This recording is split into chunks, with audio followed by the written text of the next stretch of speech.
Hello, my favorite aspiring devs. What's up? Pharaoh here from Normalish Software once again with a brand new tutorial in the Intro to C++ series.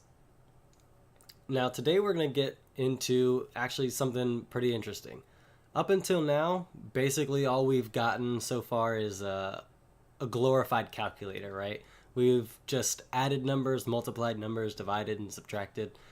All pretty boring stuff, right? Stuff that you could just, have a regular calculator for. But today we're actually going to start with the meat and potatoes of what programs actually become. And we're going to do that by leveraging different decision-making tools that we have. Now, the one that we're going to look at today is going to be the if statement. And it looks a little bit something like this. So we have if is going to be the keyword. You can see that it's highlighted blue here. We have if, and then we're inside of this parentheses, we're going to type in something. And if this something is true, then the code in here is going to run. If the code in here is false, then our program is going to completely skip everything that we have inside of these squiggly braces.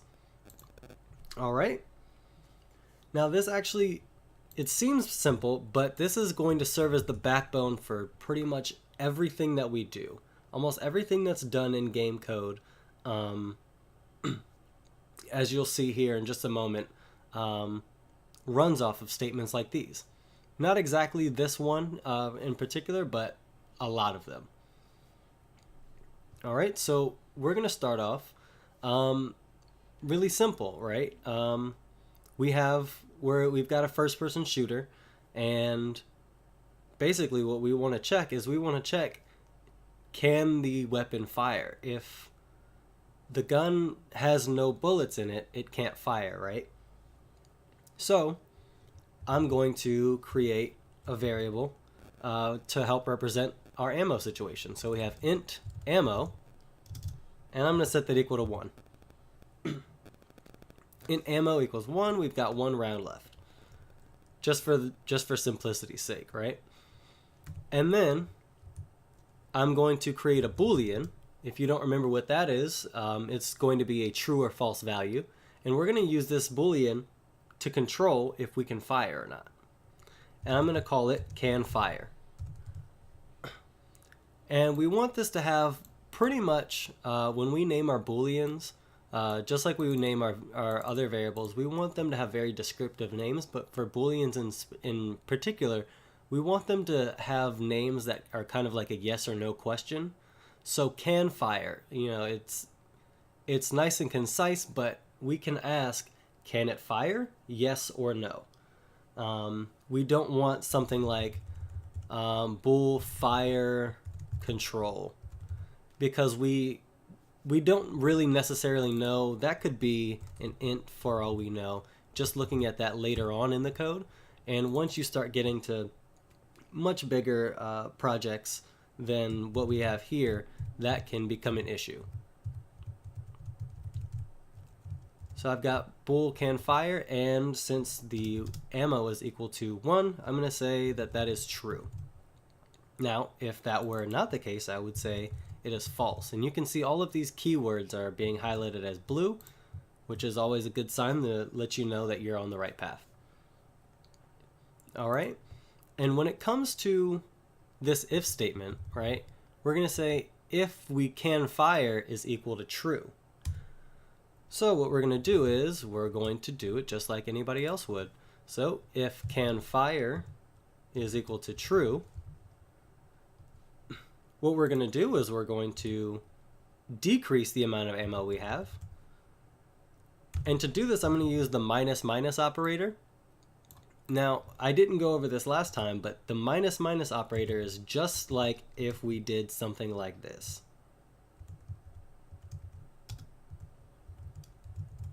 So if you remember last time, we had the this operator here, the minus equals, and basically this means ammo is equal to ammo minus 1, and this is just going to be an even shorter way of writing that.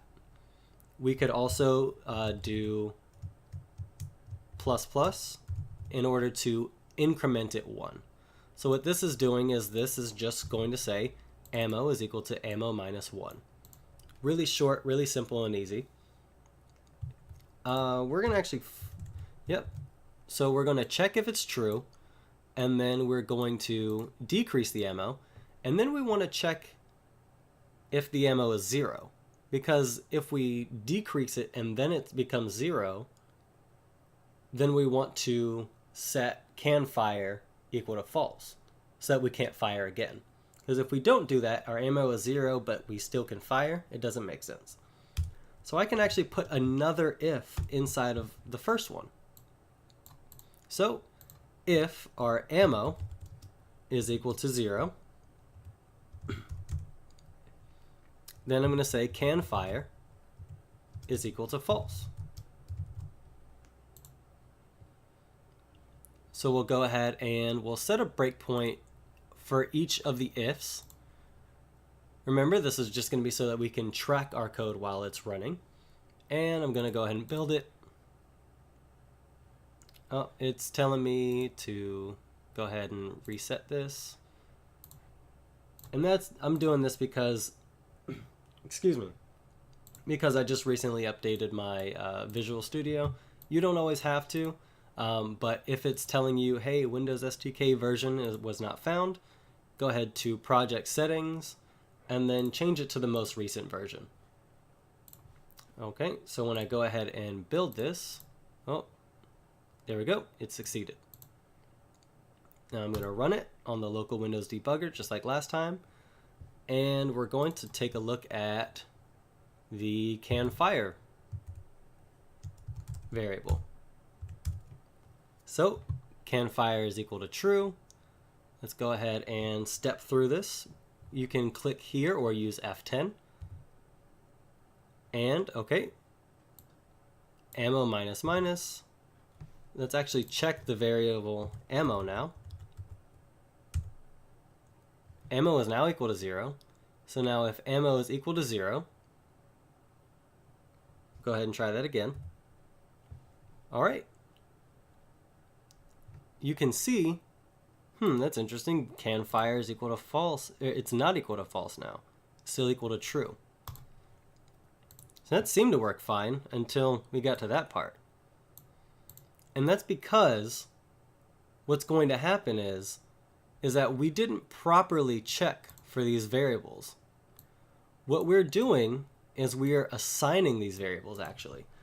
So it's a little bit confusing, but we have equals in C++, and we also have equals equals. And these actually have different functionalities. So equals is going to basically set the variable to whatever that is, right? Just like up here, we have bool can fire is equal to true. And if you take a look at it here, this is doing the same thing. So we need to use equals equals inside of these if statements. Now, why does that not give us an error in C++? I don't know. Because this shouldn't be able to be turned into a true or false statement, right? Because this is what we need. If can fire is equal to true, and then we have if ammo is equal to 0. Ammo is equal to 0, that's a yes or no statement, right? Ammo equals 5. It allows us to type that in, but we can't. That's not a true or false statement, right? So we have to use these two. What the difference is the regular equals is called assignment, and the double equals is going to be called equivalent. All right. So now we're actually going to be checking for equivalence. So if can fire is equal to true, and if ammo is equal to 0, what we should be able to see at the end of it is that this code gets run, and then this code gets run. All right, let's go ahead and build it and run it in the debugger. All right, we have the variables can fire is true and ammo is 1, just like we expect so far. We're going to go ahead and step through it one at a time. So ammo is about to be decreased to 0. There it goes. And now it's going to check to see if the ammo is equal to 0. Oh, and if we hover over it, oh, where'd it go? There we go. It's going to say ammo equals 0 is true. So that means that this code right here should be running, the can fire code. So, yep, as we expected, can fire is equal to false. And then when we step through that line, can fire gets actually set to false, just like we expected it to. So now if we were to go ahead and try to fire it again, I'm going to exit out right there. Let's just copy this and paste it down below. So what we're going to expect is the fire code is going to run right here. The ammo is going to be decreased, and then can fire is going to be set equal to false. All right, and then if can fire, we're basically going to do the same thing. If can fire is equal to true, then all of this code is going to run. But if not, then we're going to skip everything that's inside of these squiggly braces. Let's go ahead and take a look. Well, let's go ahead and add some more breakpoints. You know, nope, we actually already know that this code works as we expect. So we're going to go ahead and start right there. And right there. All right, I'm going to go ahead and build it again. So it stops right here as we expected. Can fire is equal to false and ammo is equal to 0. So when we go ahead and step through, you can see our arrow skips all the way past everything in this if statement here, and that's because that if is false. And that's basically it. Really, like that's it. That's how almost all programs are built, essentially from the ground up. When we go ahead and actually talk about stuff like this, it seems really simple. But things get more complicated as you keep adding more ifs and different stuff like that. But yeah, that's going to be it for this tutorial right here. Stay tuned if you'd like. Just a couple seconds for the challenge of the day.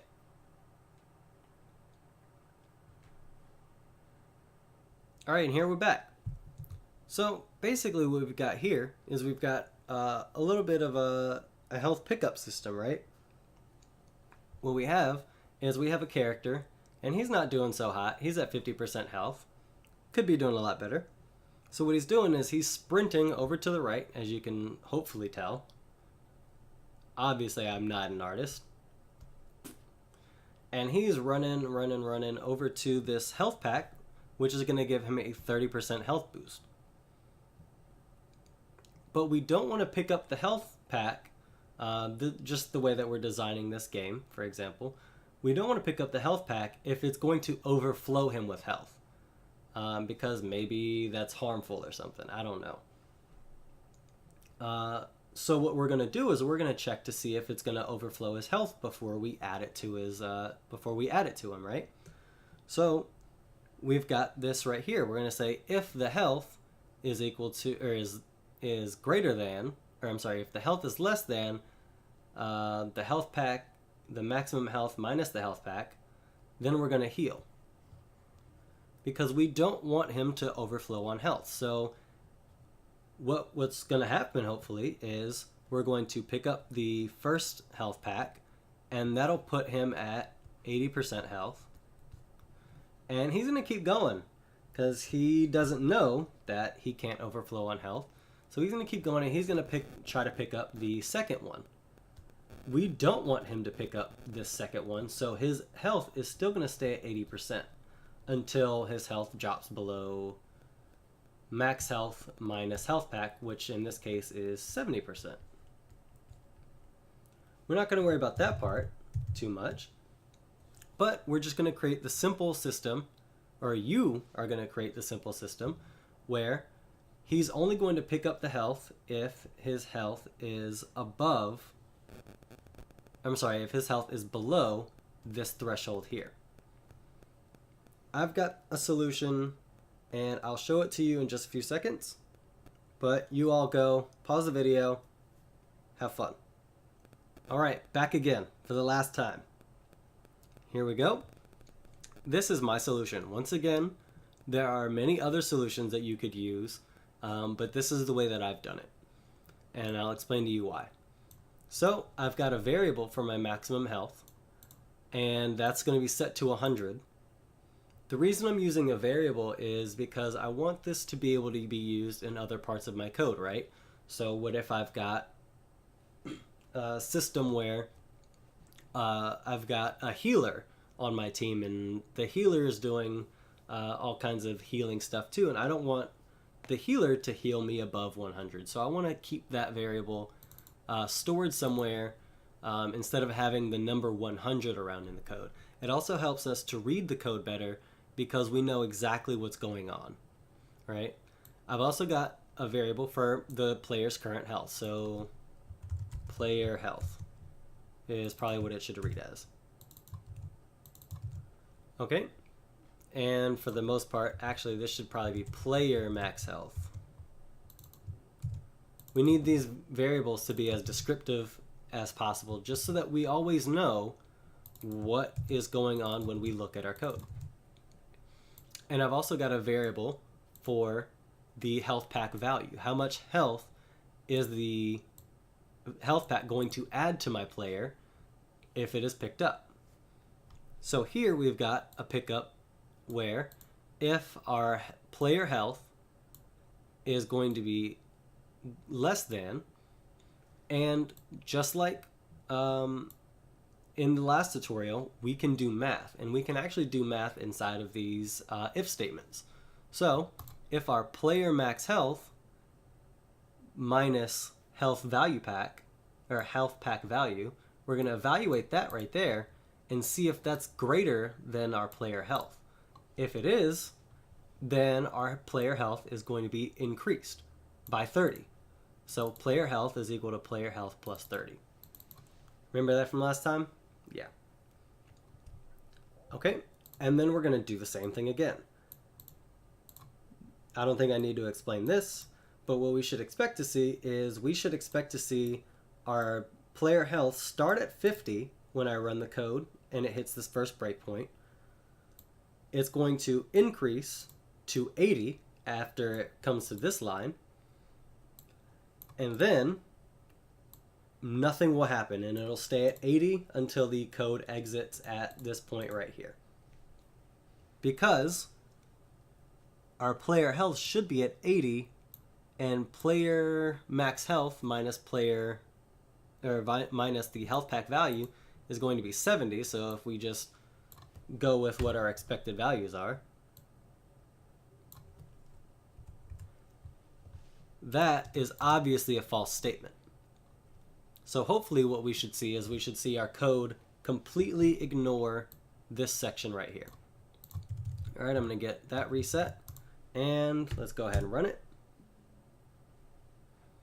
And, oh, it's looking for the variable health, but haha, I changed it. Player health. All right, yep, like we expected so far, it's at 50. And we're going to step one more time.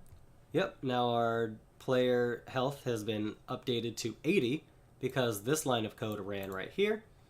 And now we're at the second if statement, and when I step again, you can see the arrow points to us having skipped everything down there in this second if statement. And now I can hit continue, and our code is debugged.